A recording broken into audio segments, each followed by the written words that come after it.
Hello everyone and welcome back to my channel. My name is Bree. Hi if you're new here, or hey if you've been here before.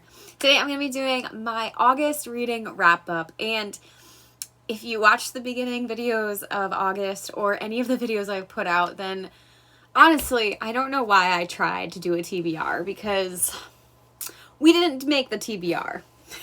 Following suit with what I said when I made my tarot reads TBR video, I have not been reading a lot of other works, mostly because I've been so consumed with writing and reading my own work. So let's just start off there. And what did I actually read this month in August? Well, I mostly read my own works. I reread my co-written work twice. Once to do a final read through just for general errors, and the second time to read through to gather a synopsis.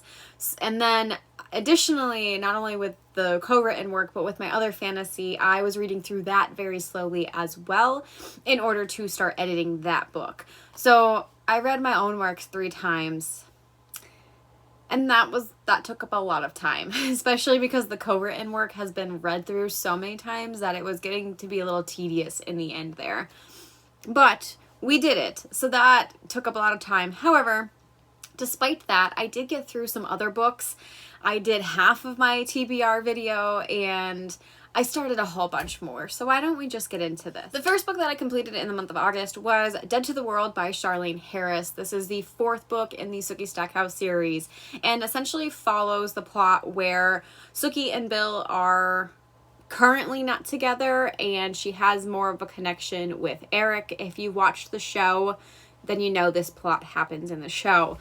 Also, I'm sorry if it's spoilers, but at this point, this series has been out for over 10 years. Go read it. I ended up actually I loved this book. This has been, other than, I think the first one I really liked, but this has so far been my favorite book in the series. I think it has a lot to do with the fact that Eric was the love interest, because I hate Bill so much in the book. Now, I'm currently rewatching the True Blood series, as well as doing this read-along by myself with this book for the first time, and Bill is actually more tolerable in the show than I thought he was. Like, I get really mad at Bill in the show, but he is insufferable in the book series. So this entire book number 4, he's almost not in it at all, and I love it. I loved it so much. Like, I thought the relationship she had with Eric that was developing in this book was so just natural and healthier than her relationship with Bill previously. And Eric's just so sweet in this. Like, I just loved it so much. So it was definitely my favorite book of the series so far. I certainly like getting introduced to all of the characters and all the elements. And one thing that I didn't realize, because a lot of people told me that book 1 in the series is essentially the same thing as True Blood season 1, and that from there it goes haywire. And actually, as I'm reading them concurrently, reading and watching concurrently, there's a lot of elements from the books, like a lot of the plot lines that are actually in the show. It just happens at different times, and there's some different changes because there are characters who are prevalent. 1, they're prevalent in the TV show, and 2, the books are only in Sookie's point of view, so the show ends up taking on more of the other characters' lives and what they're doing, which you don't get in the book, so it expands more in that area. But essentially, the core plot of it is the same a lot, and I kind of like that. So yeah, it's just really interesting to be reading and watching it concurrently. Personally, I don't suggest that because I'm getting confused now, and my husband doesn't like spoilers, so I'm like, did I read this already, or did this happen twice in the show, or is this coming up? And he gets really mad at me when I start questioning things out loud, so I don't recommend doing it concurrently, but that's what I'm doing, and I'm enjoying it. So I'm going to continue with this series and move on to book 5, but book 4 for the month of August was a solid start to my reading month. Next book I finished in the month of August is Winterwood by Shay Earnshaw. This is the only book that I officially finished on my TBR video. This book was picked for the tarot card of the Lovers in Reverse, and the Lovers was that the card represented basically making impossible choices, maybe love being on the horizon but it's not a good time, or relationship turmoil. And I thought this was going to be good because I thought there might be a forbidden romance in the book. So essentially, This book follows a main character named Nora, who is a witch, and Oliver, who is a boy who goes missing from an all-boys academy that's across the lake from where Nora lives. So there's kind of like this community where it's mostly summer homes, but Nora and her family have been resident witches there for 4 centuries, and the academy of this boys kind of all-boys school, charter, whatever you want to call it, is across the lake. And then there's a couple smattering of people who like live there all year round, but not many. Mostly it's a summer home. So this takes place in winter, and when Oliver goes missing, Nora finds him in this kind of magical wood setting where everything that gets lost around the lake ends up in the woods. So she finds him and brings him home and kind of tries to help him like recuperate, and you could tell there's some mystery elements between both Nora and Oliver, and you're trying to piece together what's happening as they're also navigating who they are as individuals and their own feelings for each other. So I will say the tarot card was pretty accurate. There is definitely a romance between the two characters, and it's definitely is it going to work out, or are their secrets going to be forbidding them to actually work out? Additionally, there isn't impossible choices that have to be made in here, and I do like the entire premise of the book. So I gave this 4 stars, mostly because I just thought there was too much in this book. Now, it is a shorter book. So when you're looking at this, I think it's it's just barely 300 pages. So when you think about that, and I'm saying there's a little bit too much in here, it probably seems a little wild, but this is what I think. The book is very predictable, and that's not a factor that rules things out for me. I personally don't mind if I can predict an ending, as long as like it's an interesting way to get to the ending. And it was, for sure. But at the end, I just thought, as a writer, there was just too much at the end I almost wish like it ended sooner. And I don't want to give spoilers, so I'll try to be as vague as possible. But basically, the main climax of this book happens, and a lot of what was already set up in the book kind of changes because of that, which isn't a bad thing. However, I almost wish that she ended it right after this climax happened versus dragging it out for a few more pages, because I liked it would have left it vague. And I don't mind vague endings. Like, it definitely had a direction, but it would have been still vague. And I think that would have made the allure of this book even more than kind of confirming. Like, she just went the extra step and confirmed, like, oh, no, this is how it happens. And I was kind of like, I just felt like it was a cheesy move in the end. And it definitely took my enjoyment out. The second factor that I think it was too long for is that there is an epilogue in this book. Now, the entire book has these little interludes in it, and it talks about all of the generations of the witches in her family, in Nora's family. And I loved that. I thought it should have ended on one of those notes, because it starts on one of those notes, and instead it ended up adding, it did that. It had like one of the witch interludes, and then had an epilogue on top of it, and it was just too much for me. Like, I just felt that it should have just ended with the last witch entry instead of adding the epilogue, because the epilogue for me didn't do anything. It didn't add value. It was very beautiful and very poetic, and I do love Shea Arnshaw's writing, so it's not that I was mad that it was there, because like but it just didn't add anything else. Like, I just felt like it should have ended a little earlier. That's all. I mean, you probably could have taken out 20 pages and it would have been perfect. Like, this would have been a 5-star book for me. But instead, the ending just dragged on a little bit too long, and we were at a 4-star. So, still recommend it, but her debut, in my opinion, was the superior of the two for me. And I am excited because she is working on an adult fantasy book currently, and I'm hoping that that's actually going to be exactly what I want from her. And the last book that I finished in the month of August, and yes, this is the last one. I only read 3. That would be My Calamity Jane by Cynthia Hand, Brody Ashton, and Jody Meadows. So, this concludes a kind of trilogy that's not connected. Now, I think I mentioned this in my TBR, or I don't know. I mentioned this. This was one of my most anticipated books of the year. I have loved this series because each of the books in this series just follow a different woman named Jane and kind of retells the story with some fantastical elements. So the first one was My Lady Jane, which followed Lady Jane Grey, who famously was only on the throne for 9 days before she was beheaded.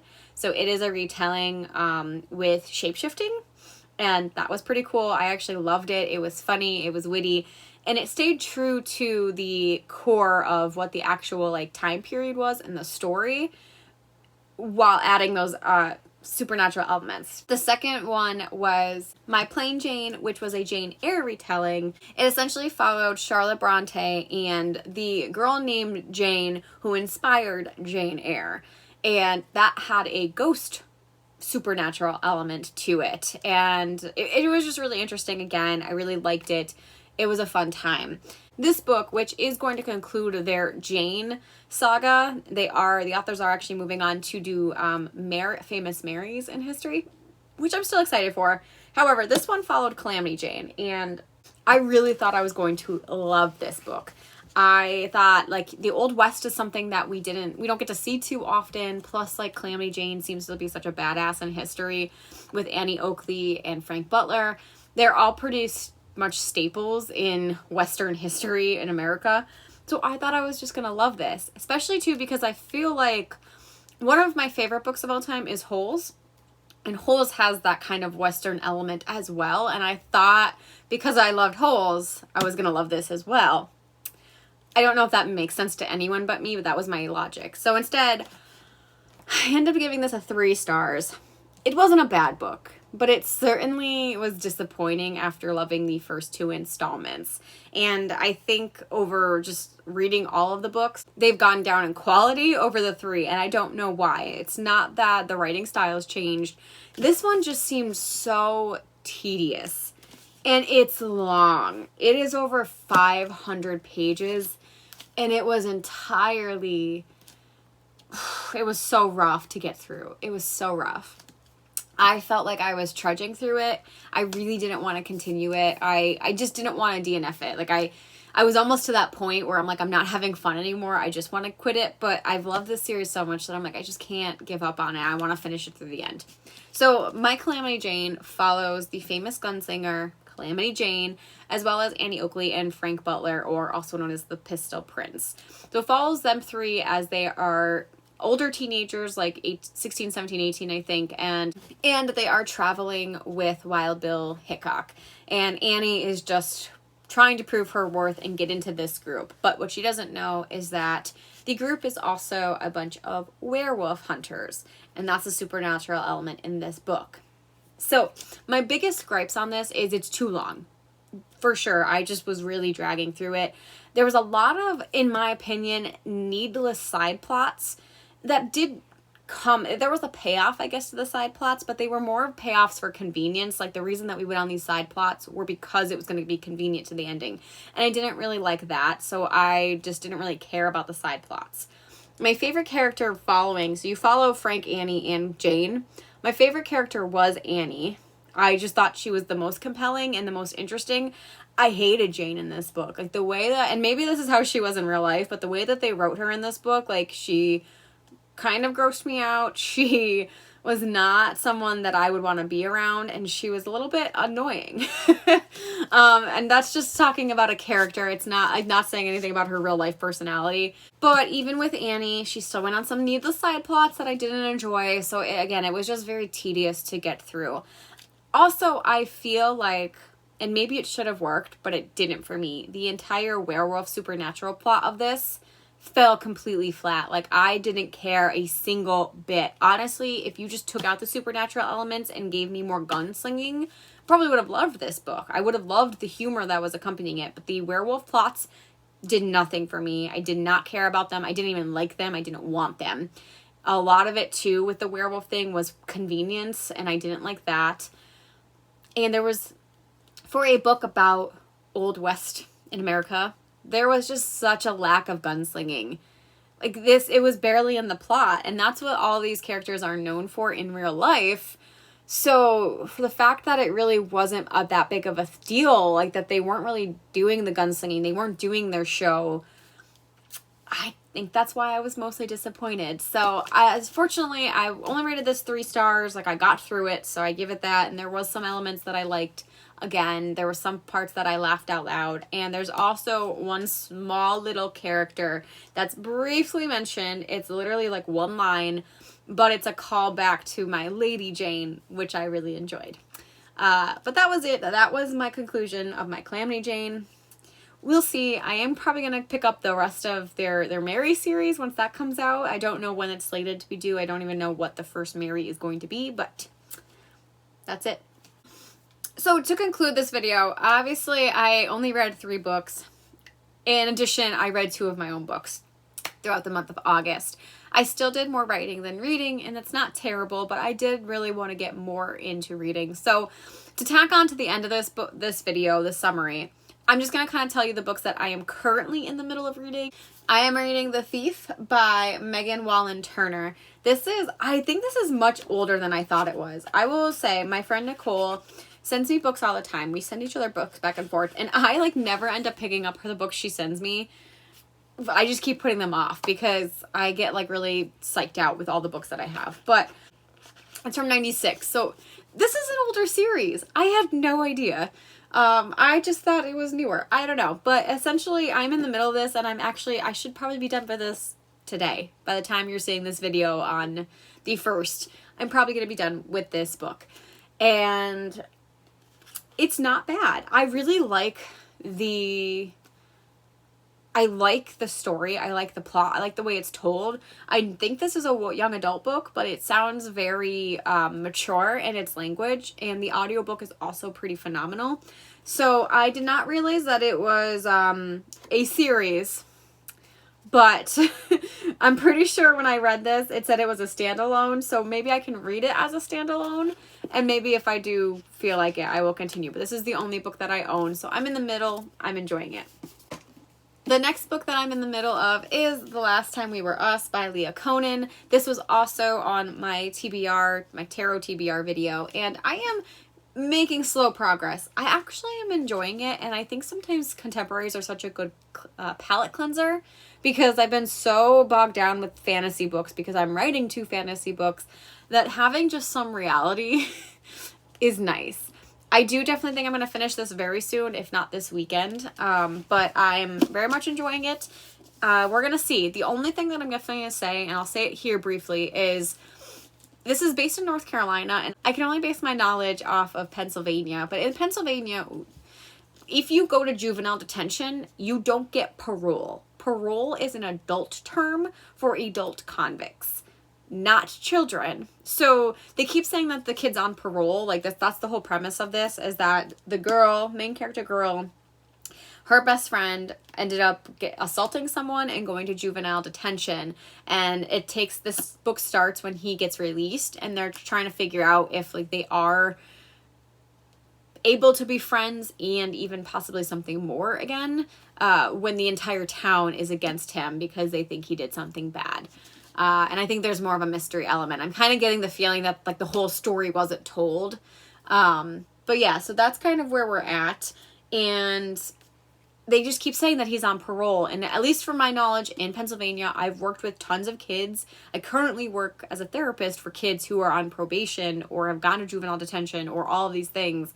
And parole is just not a term. So that just bothers me. I don't know if it's an everywhere thing or just Pennsylvania. Also, I swear that this guy on this cover is Lip Gallagher from Shameless, but it's so hard to tell, but it just looks like him. So let me know if you guys know for sure. I tried to Google it. I can't find it. But yeah, so we're in the middle of this book.